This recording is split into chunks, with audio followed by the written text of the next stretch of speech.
Break के बाद आपका खैर मकदम है। कारोबारी मनीष गुप्ता केस की सीबीआई जांच की सिफारिश उत्तर प्रदेश हुकूमत ने मरकज से कर दी है। सीबीआई को जांच मुंतकिल किए जाने तक एसआईटी इस केस में अपना काम करती रहेगी। ख्याल रहे कि मुतासिरा खानदान मामले की सीबीआई से जांच करवाने का मुतालबा कर रहा है। गुज़िश्ता दिनों वज़ीर आला योगी आदित्यनाथ ने भी मुतासिरा खानदान से मुलाकात की थी और हर तरह की मदद की उन्हें यकीन दहानी कराई थी।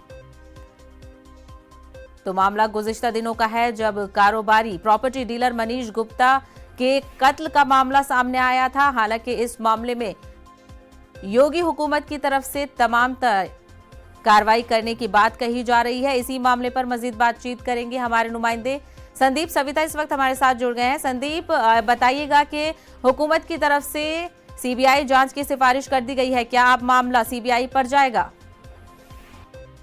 जी शोएब, बिल्कुल जिस तरह से मामला आगे बढ़ा और मुख्यमंत्री से मुलाकात के बाद मनीष गुप्ता के परिजनों से जो बात हुई थी उसमें सीबीआई जांच की सिफारिश की बात कही गई थी और अब ये लगभग तय हो गया है। जिस तरह से उत्तर प्रदेश सरकार ने ये सिफारिश की है, संस्तुति दे दी है भारत सरकार से कि सीबीआई जांच के लिए, तो जल्द ही सीबीआई जांच शुरू होगी और साथ ही उस केस को जो गोरखपुर में घटना हुई है उसकी सुनवाई जो अभी जांच शुरू होगी वो कानपुर में ही होगी। और उसके अलावा कल देर रात पुलिस कमिश्नर, डीएम कानपुर और विधायक सुरेंद्र मैथानी जो परिजनों के घर पहुंचे और बाकी की रकम की जो चेक थी यानी 30 लाख का चेक वो परिजनों को सौंपा।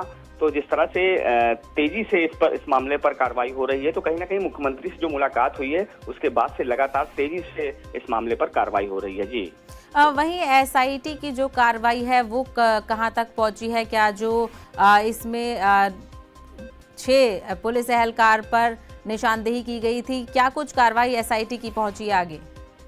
देखिए, अभी एसआईटी की जांच शुरू हुई है, तो जिस तरह से जांच बात की जा रही है कि वो कानपुर में ही सारी जांचें मतलब होंगी।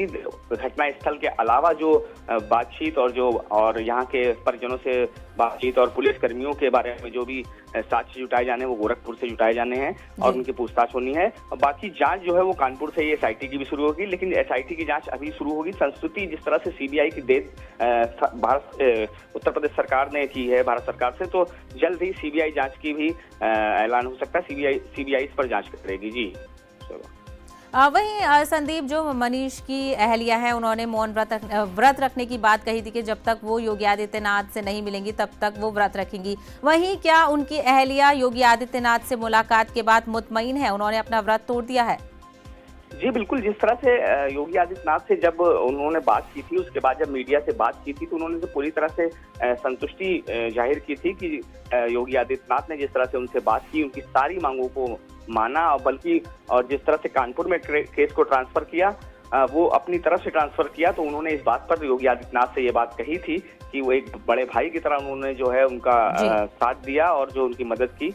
कुछ चीजें ऐसी थी जो उन्होंने नहीं कही थी वो भी योगी आदित्यनाथ ने, मुख्यमंत्री ने पूरी की थी। तो कहीं ना कहीं पूरी तरह से वो संतुष्ट दिखाई दी थी। वहीं संदीप, ये भी सामने आ रहा है कि एडीजी का बयान इस मामले में सामने आया है कि मनीष गुप्ता की जो मौत है वो पिटाई से नहीं हुई है, कहीं ना कहीं उनको चोट लगने से मौत हुई है। क्या इस तरीके के बयान की तस्दीक हुई है? जी बिल्कुल, ये बयान सुर्खियों में रहा है और खास करके राजनीतिक दलों ने इसको मुद्दा बनाया है। जिस तरह से कल कांग्रेस प्रदेश अध्यक्ष अजय कुमार लल्लू कानपुर पहुंचे थे, उन्होंने इस बयान पर टिप्पणी की है। उन्होंने कहा कि अगर पुलिस का जो इतना बड़ा अधिकारी एडीजी एलओ जो इस तरह का बयान अगर देंगे, इस तरह का बयान जनता के सामने आएगा कि जहां पर हत्या हुई हो, पिटाई की निशान हो, पोस्टमार्टम रिपोर्ट कुछ कह रही हो, उसके बाद इस तरह के बड़े अधिकारी इस तरह का बयान देंगे तो जनता में असुरक्षा का भाव आएगा। क्योंकि जनता की सुरक्षा जो है पुलिस के हवाले है, सरकार के हवाले है। अगर इस तरह से बयान दिए जाएंगे तो कहीं ना कहीं एक दहशत होगी जनता में। जी